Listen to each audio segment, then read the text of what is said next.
Mamá, te dije que sacaras la maleza de raíz, no que la acariciaras. Mira cómo se ve eso, parece un basurero. El grito de Roberto retumbó más fuerte que el sol de justicia que caía a plomo sobre mi espalda encorvada.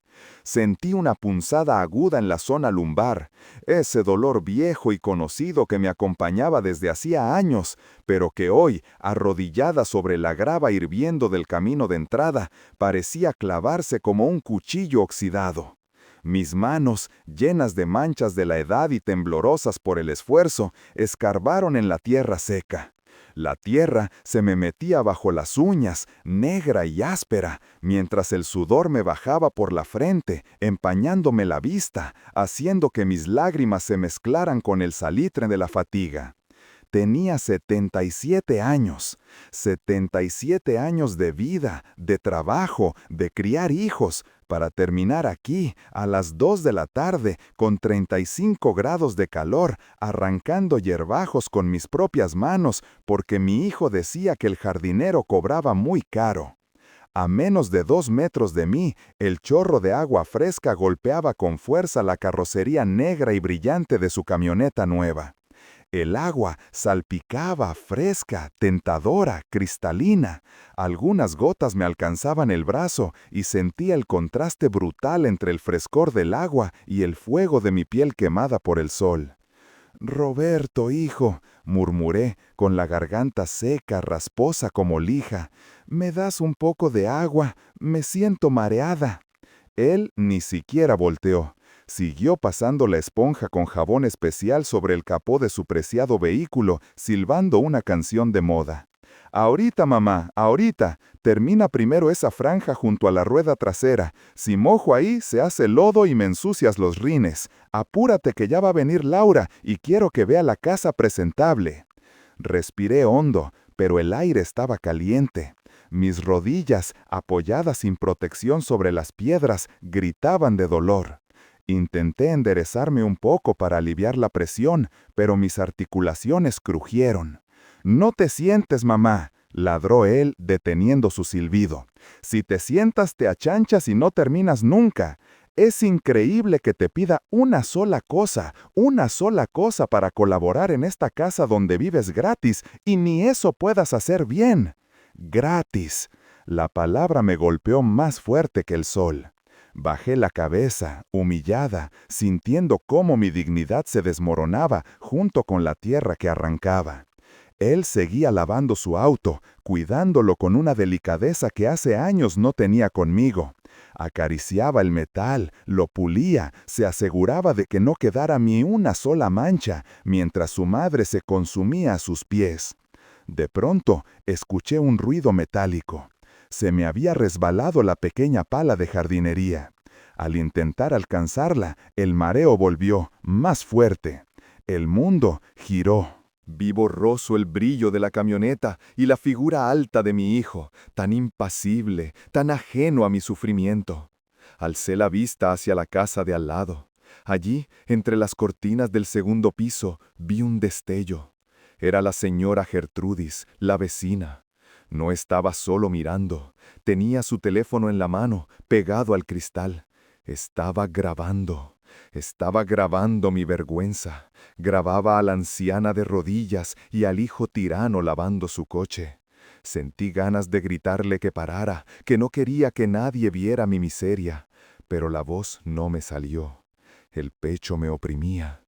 ¿En qué momento mi vida se convirtió en esto? ¿Cómo pasé de ser la matriarca, la mujer que levantó un hogar con sus manos, a ser este estorbo que arranca hierbas para pagar su derecho a respirar? Mis ojos se cerraron un momento, vencidos por el agotamiento y la tristeza infinita. Pero espera, ¿cómo llegamos hasta aquí? ¿Cómo es posible que una madre termine siendo la esclava de su propio hijo bajo el sol abrasador? Déjame contarte desde el principio, antes de que el dolor me nuble la memoria, porque no siempre fue así, o al menos eso quería creer yo. Todo comenzó hace apenas 6 meses, aunque parece que ha pasado un siglo.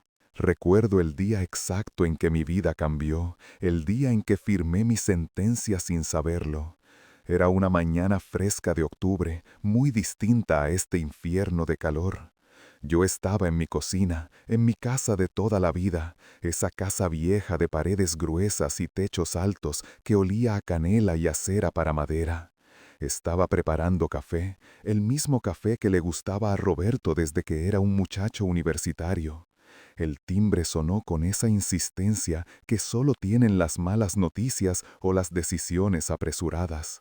Al abrir, allí estaba él, con esa sonrisa que siempre lograba desarmarme, esa sonrisa que heredó de su padre y que yo adoraba ciegamente. Venía con Laura, su esposa. Traían flores, rosas rojas, mis favoritas. «Mamita hermosa», exclamó, abrazándome con una fuerza que me hizo sentir segura, protegida. «Te traemos una sorpresa». Nos sentamos en la sala. Yo serví el café en las tazas de porcelana, las que solo usaba en Navidad. Laura me miraba con una dulzura que, ahora que lo pienso, tenía un tinte de lástima o de cálculo, no lo sé. Roberto tomó mis manos entre las suyas. Sus manos estaban cálidas, suaves, no tenían callos como las mías. «Mamá», dijo, mirándome a los ojos con esa intensidad que usaba cuando quería convencerme de algo importante. «Hemos estado pensando, esta casa es muy grande para ti sola. Papá ya no está y tú te estás haciendo mayor. Las escaleras, el mantenimiento, el jardín, es mucho trabajo, vieja». Sentí un nudo en el estómago. Esa casa era mi historia. Cada grieta en la pared tenía un recuerdo. Pero él tenía razón, mis rodillas ya empezaban a fallar y la soledad por las noches se hacía inmensa, llenando los pasillos con ecos de un pasado que no volvería. «No sé, hijo, aquí tengo mis cosas, mis vecinas», balbucé, aferrándome a mi taza como si fuera un salvavidas. «Pero estarás mejor con nosotros», interrumpió Laura, poniendo su mano sobre la mía, con sus uñas perfectamente manicuradas. «Hemos acondicionado la habitación de la planta baja, tiene vista al jardín, tendrás tu propio baño. Roberto quiere cuidarte, doña Clara, quiere devolverte todo lo que hiciste por él». «Vende la casa, mamá», insistió Roberto apretando mi mano. «Con ese dinero ampliamos la nuestra, construimos un anexo de lujo para ti. Serás una reina. No tendrás que cocinar, no tendrás que limpiar, solo descansar y disfrutar a tus nietos cuando vengan de visita. Te lo prometo, mamá, te cuidaré hasta el último día. Te cuidaré». Esas dos palabras retumbaron en mi corazón solitario. La promesa de no estar sola, de ser amada, de ser cuidada por el hijo al que le di la vida. ¿Cómo podía negarme? ¿Cómo podía desconfiar de mi propia sangre? Mis ojos se llenaron de lágrimas de gratitud. «Está bien, hijo», dije, con la voz temblorosa, firmando sin saberlo el fin de mi libertad. «Vamos a hacerlo». Si vieras cómo me abrazaron ese día, celebraron como si hubieran ganado la lotería. Y en cierto modo, así fue. Vendí mi casa en 2 semanas, rematé mis muebles, regalé mis recuerdos, empaqué 70 años de vida en 10 cajas de cartón y me mudé con ellos. Los primeros días fueron como me prometieron. Me sentía una invitada de honor. Pero poco a poco la reina empezó a molestar. Primero fue el volumen de la televisión. «Mamá, bájale, que me duele la cabeza». Luego fue la comida. «Mamá, si vas a estar aquí todo el día, al menos podrías ayudar a picar la verdura, ¿no? Laura llega cansada». Después, el espacio. «Esas cajas estorban en el pasillo. Mejor las guardamos en el garaje, o mejor las tiremos. Total, son cosas viejas». Y así, sutilmente, día tras día, la dulzura se fue agriando. La habitación de la planta baja con vista al jardín resultó ser el cuarto de servicio reformado, pequeño y húmedo. Y mi dinero se esfumó en la remodelación y en esa camioneta negra que ahora él lava con tanto esmero. Y yo pasé de ser la madre amada a ser la carga, la boca extra que alimentar, la vieja inútil que tiene que ganarse el pan. Por eso estoy aquí, de rodillas. porque esta mañana, cuando me atreví a pedirle dinero para mis pastillas de la presión, él me miró con frialdad y me dijo: «No hay dinero, mamá, estamos apretados, pero si quieres ayudar, el jardinero nos cobra 500 pesos, ahórramelos tú limpiando la entrada y te compro las medicinas». Y aquí estoy, con el orgullo roto y las rodillas sangrando, bajo la mirada de un hijo que ha olvidado quién le enseñó a caminar. Los días en la casa de mi hijo se convirtieron en una sucesión de silencios incómodos y puertas cerradas. Aquella habitación que me habían asignado, la antigua bodega de servicio, tenía un olor persistente a humedad que se metía en mis huesos y no salía ni con 3 cobijas encima. Por las noches, cuando la casa quedaba en silencio, yo escuchaba el zumbido del refrigerador moderno en la cocina y pensaba en mi antigua cama, en mi colcha de retazos tejida a mano, en el calor de mi estufa de gas que encendía sin pedirle permiso a nadie. Aquí, hasta encender la luz parecía un crimen. «Mamá, la luz está carísima, no dejes el foco prendido si no estás leyendo», me decía Roberto cada vez que pasaba por mi puerta, y veía un resquicio de claridad. Y yo, obediente, temerosa de ser una carga mayor, me quedaba a oscuras, escuchando la televisión de la sala donde ellos reían, ajenos a la anciana que se abrazaba a sí misma en la penumbra. Pero el hambre del alma duele más que la del estómago, aunque esa también la conocí pronto. Recuerdo una noche en particular, hace apenas 3 semanas. El aroma a carne asada con romero inundó el pasillo. Mi estómago rugió, no había comido bien desde el desayuno, apenas un pan tostado y un té aguado porque no quería gastar la leche de almendras de Laura. Me armé de valor, me peiné el cabello blanco frente al espejito roto que tenía en mi buró y salí al comedor. La mesa estaba puesta de manera impecable, manteles individuales de lino, copas de cristal y al centro una fuente con un corte de carne jugoso rodeado de papas doradas. Roberto y Laura ya estaban sentados, sirviéndose vino. Al verme entrar, la sonrisa de Laura se congeló un instante antes de volver a esa mueca educada que me helaba la sangre. «Oh, doña Clara», dijo, dejando la copa en la mesa con un tintineo suave.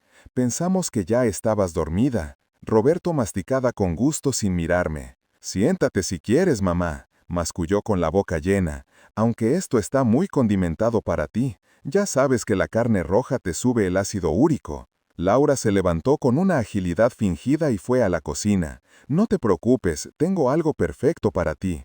Regresó con un tazón pequeño. No era carne, no eran papas doradas. Era una sopa de verduras instantánea, de esas que vienen en sobre, aguada y con unos fideos tristes flotando en la superficie. «Es ligerita, para que no te caiga pesado en la noche», dijo con una dulzura empalagosa poniendo el tazón frente a mí, justo al lado de la fuente de carne humeante. Me senté. Mis manos temblaban al tomar la cuchara. El olor del romero y la grasa de la carne de mi hijo me golpeaba la nariz, pero yo tenía que tragar aquella agua con sal. Miré a Roberto, esperando que dijera algo, que partiera un pedazo de su filete y me lo diera, como yo hacía con él cuando era niño, y le daba siempre la mejor presa del pollo. Pero él solo servía más vino a su esposa. «Está buenísima la carne, mi amor», le dijo a ella, ignorando mi plato de miseria. Comí en silencio, tragándome las lágrimas junto con los fideos fríos. Me sentía pequeña, invisible. Mi ropa, un vestido de algodón que había remendado 2 veces en el dobladillo, contrastaba brutalmente con la blusa de seda de Laura y la camisa de marca de Roberto. Ellos brillaban, olían a perfume caro, a éxito. Yo olía a naftalina y a derrota. Fue esa misma semana cuando el frío se hizo insoportable. Una ola invernal azotó la ciudad y mi cuartito, al estar en la planta baja y dar al patio de servicio, era una nevera. Mis pies estaban morados. Me acerqué a Roberto mientras veía el fútbol en su pantalla gigante de 80 pulgadas. «Hijo», empecé, frotándome los brazos, «hace mucho frío en mi cuarto. ¿Crees que podría usar el calentador eléctrico que tienen guardado en el armario?» Él suspiró, sin apartar la vista del partido. Un suspiro largo, de fastidio, de quien tiene que lidiar con un niño caprichoso. «Mamá, ese calentador gasta muchísima luz. Ya te dije que el recibo llegó por las nubes el mes pasado. Ponte otro suéter». «Ya tengo 2 puestos, Roberto. Me duelen los huesos». Pues métete a la cama y tápate, no podemos estar gastando a lo loco. En ese momento, el timbre sonó. Era un repartidor. Laura bajó las escaleras corriendo, emocionada como una niña en Navidad. Traía 3 cajas grandes con el logotipo de una tienda departamental de lujo. ¡Llegaron!, gritó, abriendo las cajas en medio de la sala. «Mira, Roberto, son las botas italianas que vi en internet. Y pedí también la cafetera nueva, esa que muele el grano al instante». Roberto se levantó, sonriendo, y admiró las botas de cuero negro. «Están preciosas, amor, te lo mereces. ¿Cuánto fue?» «Una ganga, 12,000 pesos por todo». «12,000 pesos». Sentí que el piso se abría bajo mis pies. 12,000 pesos en unas botas y una cafetera, mientras a su madre le negaban un poco de calor eléctrico por no gastar unos centavos en el recibo de luz. Miré mis propios zapatos, unas zapatillas de tela desgastadas que ya no calentaban nada. La injusticia me quemó la garganta, más caliente que cualquier calefactor. «Roberto», dije, con la voz quebrada por la indignación, «¿12,000 pesos? ¿Y no tienes para pagar un poco más de luz para que tu madre no se congele?» Él se giró bruscamente, su rostro se endureció, la máscara de hijo paciente cayó por completo. «Ya vas a empezar con tus dramas, mamá», gritó, haciendo que Laura dejara de sonreír y me mirara con desprecio. «Es nuestro dinero, nosotros trabajamos». «Tú vives aquí gratis, comes gratis, tienes techo gratis, ¿y todavía te atreves a contarnos las costillas? Eres una malagradecida, malagradecida. Yo, que le di mis ahorros de toda la vida para esa ampliación que nunca vi. Yo, que cuidé de sus fiebres, que pagué sus estudios doblando turnos como costurera cuando su padre murió. Me di la vuelta y regresé a mi cueva helada, llorando en silencio para no molestarlos. Pero el golpe final, el que me llevó a estar hoy aquí arrodillada en la grava, ocurrió esta mañana. Se me acabaron las pastillas para la presión. La caja estaba vacía. Sabía que si no la tomaba, el zumbido en mis oídos comenzaría pronto y el riesgo de un infarto estaría ahí, acechando. Esperé a que Roberto saliera al jardín. Estaba preparando la manguera y las cubetas para lavar su preciosa camioneta. «Hijo, necesito pedirte un favor», le dije, sintiendo la vergüenza recorrerme la espalda. «¿Ahora qué, mamá?» «Se me acabó el losartán. Necesito una caja. Cuesta 200 pesos en la farmacia de genéricos». Él tiró la manguera al suelo con rabia. El agua empezó a formar un charco a sus pies, mojando sus tenis de marca. «¡Dinero, dinero, dinero!», explotó. «¿Crees que soy un banco? Apenas ayer pagamos la tarjeta de crédito». «Son mis medicinas, Roberto. Es para que no me muera», susurré, sintiéndome una mendiga. Él me miró, y en sus ojos vi algo que me dolió más que el insulto. Vi cálculo. Miró el jardín delantero, donde la maleza había crecido un poco entre las piedras decorativas del camino de entrada. Luego me miró a mí, a mis manos viejas pero todavía útiles. «Mira, mamá, el jardinero me cobra 500 pesos por limpiar la entrada y sacar toda esa hierba. Dice que es mucho trabajo detallado». Se secó el sudor de la frente y me señaló el suelo. «Si quieres los 200 pesos para tus pastillas, ahórramelos. Limpia tú la entrada. Saca toda la maleza, pero de raíz, que quede perfecto. Si lo haces, te doy el dinero. Si no, pues a ver cómo le haces». Me quedé paralizada. ¿Me estás diciendo que trabaje de jardinero para que me compres mi medicina? Es un intercambio justo. Tú colaboras, yo te ayudo. En esta vida, nada es gratis, mamá. Deberías saberlo. Y así, con el corazón hecho pedazos y la dignidad arrastrándose por el suelo, bajé las escaleras del pórtico. Me arrodillé. El sol estaba en su punto más alto. La grava caliente se clavó en mis rodillas a través de la tela delgada de mi pantalón viejo, y empecé a arrancar, una por una, mientras él, a 2 metros, abría el chorro de agua fresca para bañar su metal, ignorando la sed y el dolor de la mujer que lo parió. Y ahora, volviendo a este instante, el dolor es insoportable, el mareo es más fuerte, siento que me voy a desmayar. Pero entonces escucho el ruido de una puerta cerrarse con fuerza en la casa de al lado. Levanto la vista, con los ojos nublados por el sudor. La señora Gertrudis ya no está en la ventana. La puerta principal de su casa se ha abierto de golpe. Y viene hacia aquí. Viene caminando rápido, con el teléfono en la mano en alto, grabando. Y no viene sola. Su rostro no es de lástima, es de furia. Roberto sigue silbando, puliendo el espejo retrovisor, sin saber que el huracán está a punto de golpear. Gertrudis cruzó la calle como una exhalación, ignorando el tráfico, con el teléfono en alto como si fuera una antorcha o una espada. Sus sandalias golpeaban el asfalto con un ritmo furioso que se escuchaba por encima del chapoteo del agua de la manguera.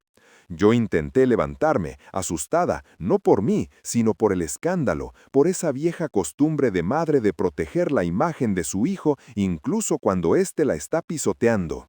Pero mis piernas no respondieron, se sentían de trapo, inútiles bajo el peso de mi cuerpo deshidratado.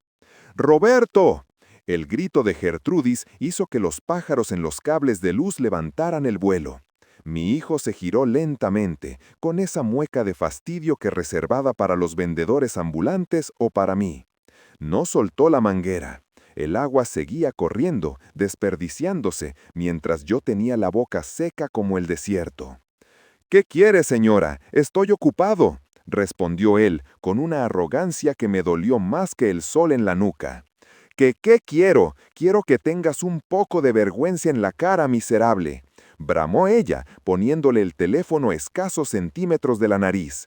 «Llevo 15 minutos grabándote, 15 minutos viendo cómo tienes a tu madre, a doña Clara, una santa mujer, arrodillada como una esclava mientras tú le lavas las llantas a tu camioneta. ¿No te duele el corazón? ¿No tienes sangre en las venas?» Roberto soltó una risa seca, incrédula. Cerró la llave del agua con un gesto brusco y se secó las manos en sus pantalones de mezclilla. «Mire, señora Metiche, esto es un asunto familiar. Mi madre está haciendo ejercicio, le hace bien para las articulaciones. Además, ella se ofreció. ¿Verdad, mamá? Dile que tú querías hacerlo». Giró la cabeza hacia mí, exigiéndome con la mirada que lo salvara, que mintiera por él una vez más. Yo abrí la boca para decir algo, cualquier cosa que calmara la situación, pero solo salió un gemido ronco. El mundo se inclinó violentamente hacia la izquierda. Los colores se mezclaron, el negro de la camioneta, el verde de la maleza, el rojo del rostro furioso de Gertrudis. Sentí una presión brutal en el pecho, como si un elefante se hubiera sentado sobre mi esternón. El zumbido en mis oídos se convirtió en un rugido ensordecedor. «¡Clara!», escuché gritar a mi vecina, pero su voz sonaba lejana, como si viniera del fondo de un pozo. Lo último que vi, antes de que la oscuridad me tragara, fue la cara de mi hijo. No tenía miedo, no tenía preocupación, tenía rabia. Estaba enojado porque el espectáculo de la vecina le estaba arruinando la tarde.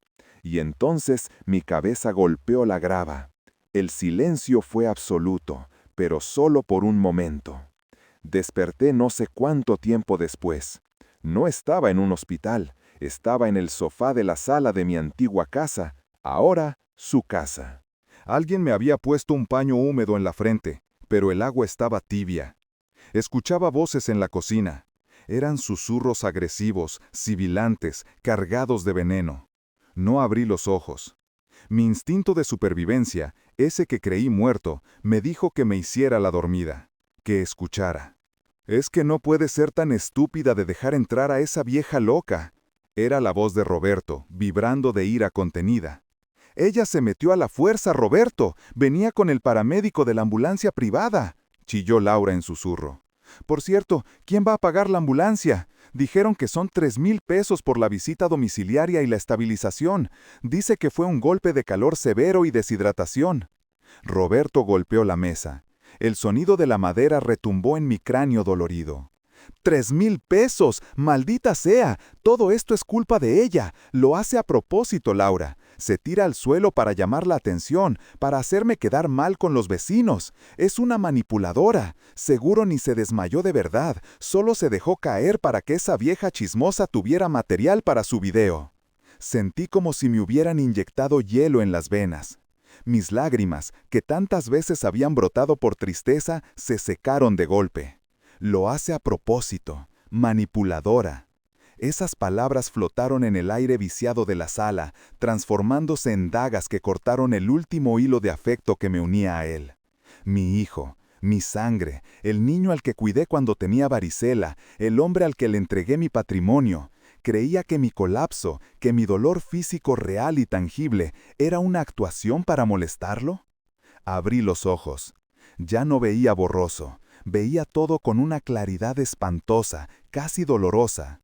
La luz de la tarde entraba por la ventana, iluminando el polvo que flotaba en el aire, ese polvo que yo ya no iba a limpiar. A mi lado, sentada en una silla del comedor que había arrastrado hasta el sofá, estaba Gertrudis.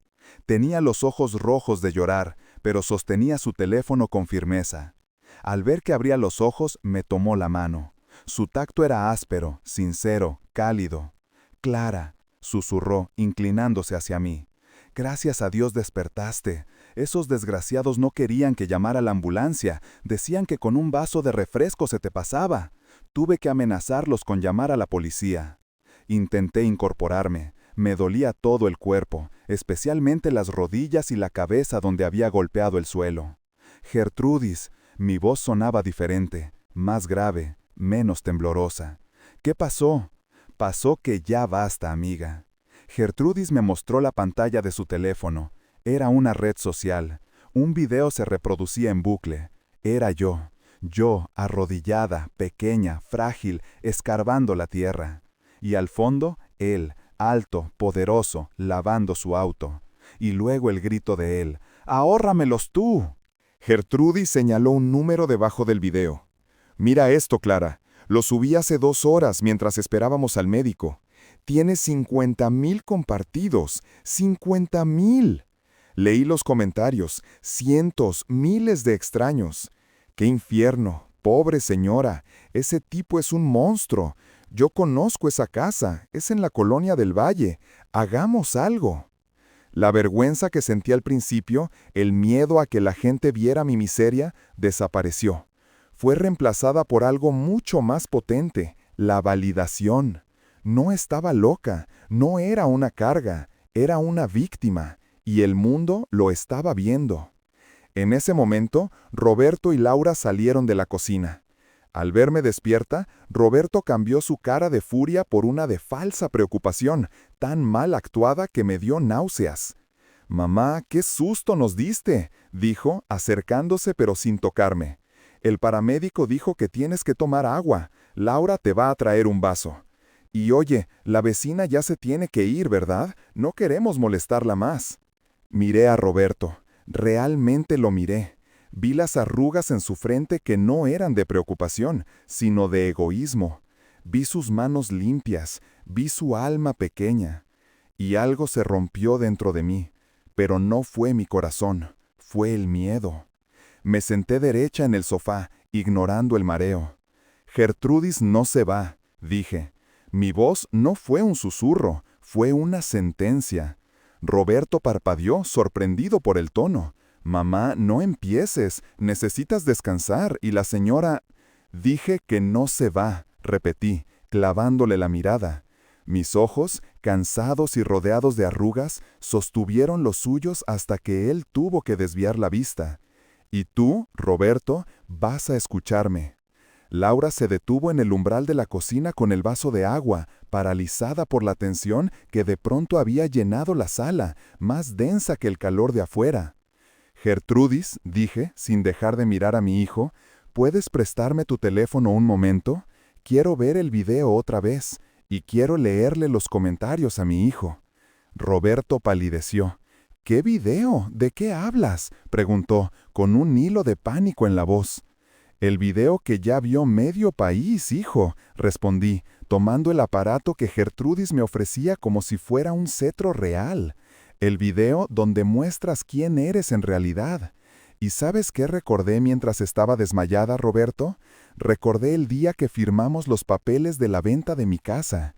Recordé que el notario, un viejo amigo de tu padre, insistió en poner una cláusula de usufructo vitalicio sobre el dinero de la venta, aunque tú me dijiste que era un trámite sin importancia y que el dinero ya estaba en tu cuenta. Nunca te pedí cuentas porque confiaba en ti, pero creo que es hora de llamar al notario. El silencio que siguió fue sepulcral. Laura soltó el vaso. El cristal se hizo añicos contra el suelo, derramando el agua que me habían negado bajo el sol. El sonido de los vidrios rotos fue el inicio de mi guerra. Me levanté, tambaleante pero firme, apoyándome en el brazo de Gertrudis. Laura, limpia eso, ordené, con una calma helada. Y Roberto, siéntate, vamos a ver el video juntos, y luego vamos a hablar de cuánto cuesta realmente una madre. El sonido de los vidrios rotos fue como el disparo de salida de una carrera que ya había ganado, aunque ellos todavía no lo sabían. Laura se quedó petrificada, mirando los fragmentos de cristal esparcidos por el suelo de mármol, incapaz de moverse, mientras el agua formaba un charco que avanzaba lentamente hacia sus costosas sandalias. Roberto, con la cara desencajada, alternaba la mirada entre la pantalla del teléfono de Gertrudis y mis ojos, esos ojos que durante décadas lo miraron con amor incondicional y que ahora lo observaban con la frialdad de un juez dictando sentencia. «Mamá, por favor, deja ese teléfono», suplicó Roberto, con la voz temblorosa, una octava más aguda de lo normal. «No sabes lo que estás haciendo. Ese video, eso puede arruinar mi reputación. En la oficina, mis clientes, si ven esto, me matan». «¿Tu reputación?», pregunté suavemente, sintiendo una fuerza nueva en mis piernas, una energía que no nacía de los músculos sino del alma. «¿Te preocupa tu reputación, Roberto? A mí me preocupaba morir de un infarto bajo el sol mientras tú pulías tus rines. Me preocupaba tener que pedirte permiso para encender un calentador». El teléfono de Roberto comenzó a sonar en su bolsillo, un zumbido insistente, molesto. Él lo ignoró, pero el de Laura también empezó a vibrar sobre la mesa. Y luego, una notificación tras otra. ¡Ping! ¡Ping! El sonido de la realidad digital estrellándose contra su burbuja de egoísmo. «Contesta, hijo», le dije, volviendo a sentarme, pero esta vez con la espalda recta, como la matriarca que nunca debí dejar de ser. «A lo mejor es alguien que quiere felicitarte por lo bien que lavas tu camioneta». Roberto sacó el aparato con manos torpes. Al ver la pantalla, su color, que ya era pálido, se tornó grisáceo. Es el jefe», murmuró horrorizado, «y tengo 20 mensajes de mis tíos, de tus hermanas, mamá. Dicen que van a venir para acá, que van a llamar a la policía». Me miró con terror puro, no el terror de perder a su madre, sino el terror de perder su estatus. «Diles que es mentira», gritó Laura, saliendo de su estupor, con los ojos llenos de lágrimas de rabia. «Diles que estás senil, que te confundiste. Graba un video desmintiéndolo, Clara, ahora mismo». Gertrudis se adelantó un paso, como una leona protegiendo a su cría, pero yo le puse una mano en el brazo para detenerla. No necesitaba defensa. Ya no. «Pásame mi bolso, Gertrudis», pedí con calma.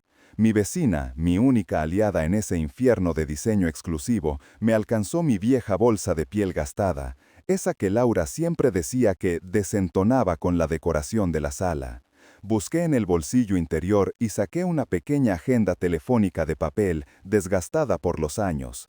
Marqué un número de memoria, puse el altavoz y esperé.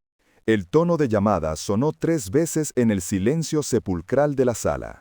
«Licenciado Valenzuela, a sus órdenes», respondió una voz grave, profesional y cálida al otro lado. Roberto se congeló. Conocía ese nombre. Era el notario de la familia, el hombre que había gestionado la venta de mi casa y la supuesta donación del dinero a las cuentas de Roberto. «Licenciado, habla Clara. Clara del Valle». «Doña Clara, qué gusto escucharla. Estaba pendiente de llamarla. Hace meses que no sé de usted. ¿Cómo va la vida en casa de su hijo?» «No va bien, licenciado. De hecho, le llamo para ejecutar la cláusula 4ª del contrato de donación». Hubo un jadeo audible por parte de Roberto. Laura abrió la boca incrédula. «¿La cláusula de revocación por ingratitud?», preguntó el notario, su tono volviéndose serio, afilado. «Doña Clara, esa es una medida extrema. Requiere que demostremos que ha habido falta de alimentos, maltrato o abandono». Tengo pruebas, licenciado, dije, mirando fijamente a mi hijo. Tengo un video que ha visto media ciudad. Tengo testigos. Tengo recetas médicas que no se compraron porque no había dinero. Y tengo mis rodillas en carne viva. Hubo un silencio breve al otro lado de la línea, seguido por el sonido de papeles moviéndose. Si es así, doña Clara, procedemos de inmediato. Como usted sabe, el dinero de la venta de su casa no fue una donación pura y simple. Fue una donación condicionada al cuidado y manutención vitalicia. Si ellos han incumplido, la ley es clara. El dinero debe ser devuelto. Y si ya lo gastaron, bueno, tendrán que liquidar sus bienes para pagarle. La casa, los vehículos, todo. Colgué el teléfono. El silencio que siguió fue más pesado que el plinto de concreto. Roberto se dejó caer en el sillón frente a mí con la cabeza entre las manos. Laura empezó a sollozar un llanto histérico y feo. «La casa. No», gimió Laura. «Acabamos de remodelar la cocina. La camioneta no la hemos terminado de pagar. Nos vas a dejar en la calle». «Ustedes me dejaron en la calle a mí, estando bajo su propio techo», respondí, sin alzar la voz. «Me hicieron sentir una intrusa, una mendiga. Me cobraron cada plato de sopa, cada vatio de luz. Ahora la vida despasa la factura». Roberto levantó la cara. Estaba llorando. Lágrimas reales por primera vez. «Mamá, perdóname. Por favor, no lo hagas. Cambiaremos, te lo juro. Te daré el cuarto de arriba. Contrataré una enfermera. Te trataré como a una reina, como dijimos al principio. Pero no nos quites todo. Por favor, mamá». Me levanté con dificultad. Mis rodillas ardían, pero mi corazón, curiosamente, estaba fresco. Caminé hacia él. Puse mi mano sobre su hombro, sintiendo la tela de su camisa cara bajo mis dedos ásperos. «Hijo», le dije con una tristeza infinita, «el problema es que ya no te creo». Y el problema más grande es que ya no quiero vivir con miedo. El amor de madre es inmenso, Roberto, es casi infinito. Pero la dignidad tiene un límite. Y tú lo cruzaste hoy cuando me mandaste a arrancar hierba para ganarme la vida. Me giré hacia Gertrudis. «Vámonos, amiga». «¿A dónde vas?», preguntó Roberto desesperado, intentando agarrar mi mano, pero yo me aparté suavemente. «Me voy a donde debí haber ido desde el principio, a un lugar donde no sea un estorbo. No empaqué nada. Dejé atrás la ropa vieja, los zapatos rotos, las cajas con recuerdos que ellos habían arrumbado en el garaje. Salí de esa casa con lo que traía puesto y con mi bolso. Al cruzar el umbral de la puerta, el aire de la tarde me golpeó la cara. Ya no se sentía como un horno, se sentía como libertad. El sol comenzaba a bajar, tiñendo el cielo de naranja y violeta. En la acera, un pequeño grupo de vecinos se había reunido. Al verme salir apoyada en Gertrudis, hubo un murmullo. Alguien, creo que fue la señora de la tienda de la esquina, empezó a aplaudir. Y luego otros. No eran aplausos de espectáculo, eran aplausos de solidaridad, de respeto. Roberto y Laura no salieron, se quedaron dentro, atrapados en su casa de lujo que pronto dejaría de serlo, ahogándose en sus deudas y en su vergüenza, con el sonido de las notificaciones de odio llenando el vacío que yo dejaba. Caminamos hasta la casa de Gertrudis, justo enfrente. Su casa era pequeña, desordenada, llena de plantas y libros, con olor a guiso casero y a perro mojado. Me sentó en su sofá, el cual estaba cubierto de pelos de gato, y me pareció el trono más cómodo del mundo. «Te prepararé un té, Clara, y luego llamaremos a tu hermana», dijo Gertrudis, secándose una lágrima. «Te puedes quedar aquí el tiempo que quieras, hasta que el abogado recupere tu dinero y puedas comprarte tu propio departamento, uno chiquito, solo para ti». Asentí, incapaz de hablar por el nudo en la garganta. Pero no era un nudo de angustia, era de alivio. Horas más tarde ya había anochecido. Estaba sentada en el porche de Gertrudis, con una manta sobre las piernas y una taza de chocolate caliente entre las manos. Mis rodillas estaban vendadas y limpias. Me dolían, sí, pero era un dolor que sanaría. Desde allí podía ver la casa de enfrente. Las luces estaban apagadas, excepto por el resplandor azul de la televisión en la sala. La camioneta negra, esa máquina brillante por la que me humillaron, seguía ahí, estacionada, muda, irrelevante. Ya no me importaba. Di un sorbo al chocolate, estaba dulce, caliente, perfecto. Cerré los ojos y respiré hondo, llenando mis pulmones de aire nocturno, de olor a jazmín y a tierra mojada. Por primera vez en 6 meses, no tenía frío. Por primera vez en mucho tiempo, no tenía miedo de despertar al día siguiente. Estaba sola, sin casa propia por ahora, con el cuerpo magullado. Pero mientras sentía el calor de la taza en mis manos y escuchaba a Gertrudis tararear en la cocina, supe que estaba a salvo. Supe que la pesadilla había terminado. Y supe, con una certeza absoluta, que mañana, cuando saliera el sol, brillaría solo para mí.